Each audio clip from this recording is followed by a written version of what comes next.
நான்லாம் லைஃப்ல வந்து எனக்கெல்லாம் சாப்பாட்டு கஷ்டப்பட்டிருக்கேன் நண்பா. ஒருவேளை உணவு கஷ்டப்பட்டிருக்கேன். எங்க அப்பா 3 நாள் முன்னாடி வீட்டுல இருந்து கிளம்புனேன்.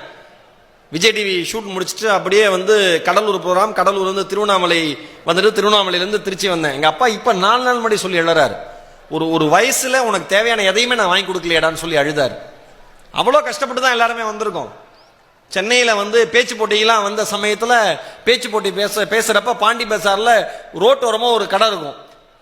அந்த கடை பக்கத்துல தான் வழக்கமா யார் இந்த எங்க பேச்சு போட்டிக்கெல்லாம் ஸ்டேட் லெவல் காம்படிஷன், டிஸ்ட்ரிக்ட் லெவலில் ஜெயிச்சு ஸ்டேட் லெவல் போறப்ப அங்கதான் ரூம் போடுவாங்க. பக்கத்துல ஒரு சுமாரான ஒரு லாட்ஜ் இருக்கும். நான் அங்கிருந்து இறங்கி நடந்து வருவேன். ஏன்னா மொத்தமா காசு கொடுத்துருவாங்க. கம்மியான காசுல சாப்பிட்டா அடுத்தடுத்த பணத்தை வந்து அடுத்தடுத்த நாளைக்கு காசு சாப்பாட்டுக்கு வச்சுக்கலாங்கிறதுனால. என் பக்கத்துல ஒரு குட்டி பையன் சாப்பிட்டுக்கிட்டு இருந்தான். அவன் சாப்பிட்டுட்டு 3 பூரியில ஒரு பூரி வச்சு மிச்சம் வச்சுட்டு போயிட்டான். எனக்கு பூரி அவ்வளவு பிடிக்கும் சின்ன வயசுல. காசு இல்ல கையில. அந்த மிச்சம் வச்சுட்டு போன பூரி எடுத்து சாப்பிட்டேன். நான் சாப்பிட்டு முடிச்சுட்டு கை கழுவுறப்ப அந்த தோசை மாஸ்டர் கூப்பிட்டாரு, தம்பி நீ அந்த மிச்சம் வச்ச பூரி நீ எடுத்து சாப்பிட்ட, எனக்கு மனசு கஷ்டமா இருந்ததுப்பா, நீ என்னோட சாப்பிட்றியானாரு. வேண்டான்னு சொல்லிட்டு அவமானத்துல குறுகி ஓடி போயிட்டேன். இப்ப அதே பாண்டி பஜாருக்கு எதிர்த்த மாதிரி நான் என்னுடைய அவுடி கார்ல போயிட்டு இருக்கேன், என்னோட பென்ஸ் கார்ல போயிட்டு இருக்கேன், என்னோட ஃபார்ச்சுனர்ல போயிட்டு இருக்கேன். யோசிச்சு பாருங்க எவ்வளவு பெரிய வளர்ச்சி, எவ்வளவு பெரிய வெற்றின்னு. வாழ்க்கையில யாரும் கஷ்டப்படாம வரவே முடியாது. இன்னைக்கு இருக்கிற இளைஞர்களுக்கு என்ன தெரியுமா பிரச்சனை? கஷ்டப்படாம ஜெயிக்கணும்னு நினைக்கிறீங்க. கஷ்டப்படுங்க, அவமானப்படுங்க, அசிங்கப்படுங்க. அப்பா வந்து அவ்வளவு ஸ்ட்ரிக்ட், அப்பா அவ்வளவு ஸ்ட்ரிக்ட்னு எல்லாரும் சொல்றீங்கல்ல. அப்பா மேல சில பேர்லாம் அப்பாவை என்னுடைய நண்பர்கள்லாம் நான் ஸ்கூல் படிக்கிறப்ப காலேஜ் படிக்கிறப்ப பேசி கேட்டுருங்க. அப்பாவை அசிங்கமான வார்த்தைகளை சொல்லி திட்டுவாங்க. அந்த அளவுல தானே எனக்கு நிம்மதியா இல்லைம்பாங்க. ஆனா ஒன்னு சொன்ன, அப்பா அவ்வளவு கொடூரமான ஆளா அவங்க முன்னாடி தெரிகிறார்ல, அவர் வேலை செய்யற இடத்துல போய் பாருங்க. ஒரு சாதாரண பியூனா இருப்பாரு, இல்ல ஒரு கடையில ஒரு சாதாரண ஒரு டெக்ஸ்டைல் ஷாப்ல ஒரு சாதாரண சேல்ஸ்மேனா இருப்பாரு. உங்க அப்பா உங்களுக்கு பெரிய ஆளா இருப்பாரு, அங்க ரொம்ப ரொம்ப சாதாரணமான ஆளா இருப்பாரு. ஓனருக்கு செருப்படுத்து போடுறவரா இருப்பாரு, ஓனர் காரை துடைச்சு விடுறவரா இருப்பாரு. என்ன வேணா ஏன் கழிவறையை சுத்தப்படுத்துகிற தொழிலாளியா கூட இருப்பாரு. என்னை பொறுத்தவரைக்கும் யார் தெரியுமா உண்மையான தியாகி? தன்னுடைய குடும்பத்திற்காக, தன்னுடைய குழந்தைகளுக்காக, தன்னுடைய குழந்தைகளுடைய எதிர்காலத்திற்காக தன்னுடைய தன்மானத்தை அடகு வைத்து விட்டு ஒரு இடத்தில் வேலை செய்து அதற்கான வருமானத்தை வைத்து ஒரு குடும்பத்தை காப்பாற்றுறான் பாருங்க ஒரு ஆம்பளை, அவன் தான் தியாகி.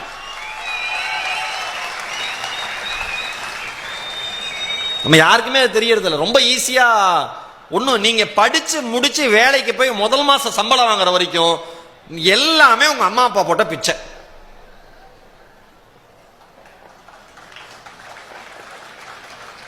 முதல் மாசம் சம்பளம் வாங்கி அடுத்த நாள் நீங்க வாழ்ற வாழ்க்கை தான் உங்க கால்ல, உங்க சொந்த கால்ல நீங்க நிக்கிறீங்க, நீங்க வாழ்றீங்க அர்த்தம். சார் நான் பிஇ படிச்சு முடிச்சிருக்கேன் சார், நான் எம்இ படிச்சு முடிச்சிருக்கேன் சார், சார் நான் எம்பிஏ படிச்சு முடிச்சிருக்கேன் சார், சார் நான் வந்து இப்ப வந்து குரூப் 1க்கு ப்ரிப்பேர் பண்றேன் சார். எல்லாம் பண்ணுப்பா. யார் காசு? அம்மா அப்பா காசு. யார் கொடுத்த அறிவு? இன்ஸ்டிடியூஷன் கொடுத்த அறிவு. எல்லாமே கடன், எல்லாமே கடன், எல்லா பக்கமும் கடன். இது திமிருக்கு குறைச்சலே கிடையாது நமக்கு. இந்த 5-6 காலேஜ் பசங்க சேர்ந்து பக்கத்துல இருக்கிற டீ கடையில ஏதாவது சிகரெட் குடிச்சிட்டு இருந்தா நான் யோசிப்பேன், எங்கெங்கே இடி உழுகுது, இவன் தலைவர் இப்பயே உழுந்து இப்பயே போயிடும் நினைப்பேன்.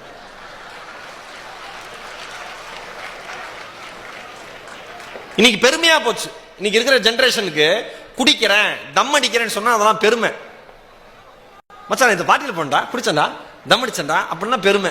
என்ன பெருமை? அடிச்சு தோலை உரிக்கணும் எல்லாரையும். ஒன்னு சொல்லவா? ஒரே ஒரு விஷயம் சொல்றேன், மனசாட்சி இருந்தா நீங்க யோசிச்சு பாருங்க.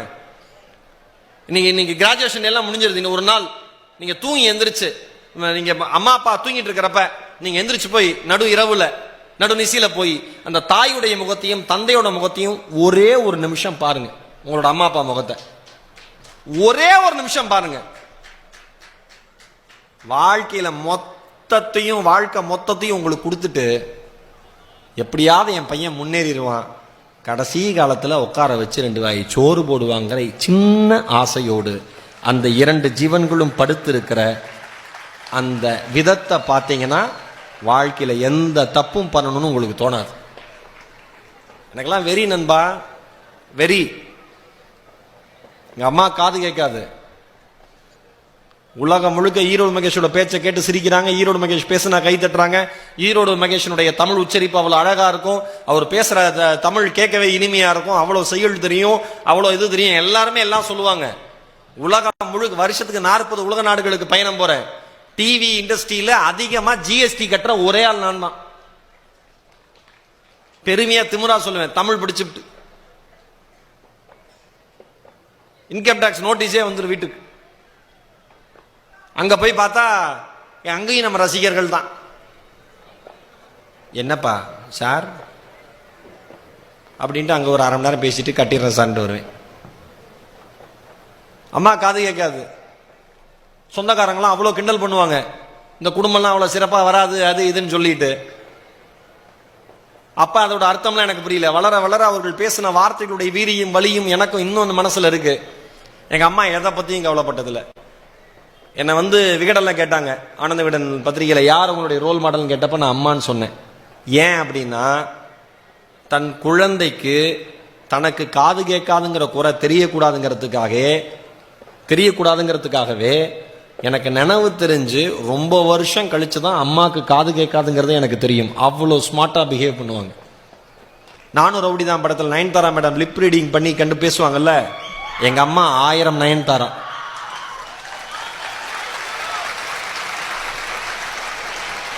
அவ்வளோ ஸ்மார்ட். எனக்கு ஆச்சரியமா இருக்கும். உலகத்தினுடைய எந்த ஒளியும் என் தாயினுடைய காதுகளுக்குள் சென்றதாய் வரலாறு இல்லை சகோதரர்களே சகோதரிகளே. ஆனால் அவர் வளர்த்த பிள்ளை ஈரோடு மகேஷனுடைய ஒளி இந்த உலகம் முழுவதும் கேட்டுக்கொண்டிருக்கிறது என்பது ஒரு தாயினுடைய தைரியத்திற்கு கிடைத்த பாராட்டு. அம்மா சொல்லுவாங்க, யார் யாரெல்லாம் அவமானப்படுத்தினாங்களோ அவங்க முன்னாடி கம்பீரமா நிக்கணும்டா. அடுத்தவருடைய எங்க அம்மா அவங்க வேற லெவல். இன்னைக்கும் படிச்சு ஏதாவது ஒரு நல்ல பாயிண்ட் இருந்ததுன்னா கிழிச்சு வச்சிருவாங்க சார். நான் எப்போ அம்மா ஈரோட்டில், இப்போ சென்னை வந்துட்டாங்க, ஈரோட்டில் இருக்கிறப்பெல்லாம் நான் போகிறப்போ ஒரு பைண்டிங் பண்ணி எங்கள் அப்பா கொடுப்பார். பைண்ட் பண்ணி அப்படியே இந்தடா இதெல்லாம் ஸ்டேஜுக்கு யூஸ் பண்ணிக்கோ, அம்மா எடுத்து வச்ச பாயிண்ட்ஸ் அப்படின்னு சொல்லிட்டு. எங்கள் அம்மா சொல்லுவாங்க, அடுத்தவர்கள் உங்கள் மீது செய்கிற விமர்சனத்தை பற்றி கவலையப்படாதீங்க, யார் என்ன விமர்சனம் பண்ணாலும் கவலைப்படாதீங்க. எங்கள் அம்மா சொல்லுவாங்க, நடந்து போகிற காக்கா சட்டையில் எச்சம் போயிருச்சு என்னடா பண்ணுவேன்னு கேட்பாங்க. அம்மா அதை தொடச்சிட்டு நல்லா அதை கரையெல்லாம் போகிற மாதிரி கழுவிட்டு நான் அப்படியே என்னோட எந்த இடத்துக்கு போகிறேனோ அந்த இடத்துக்கு போயிடுவோமா.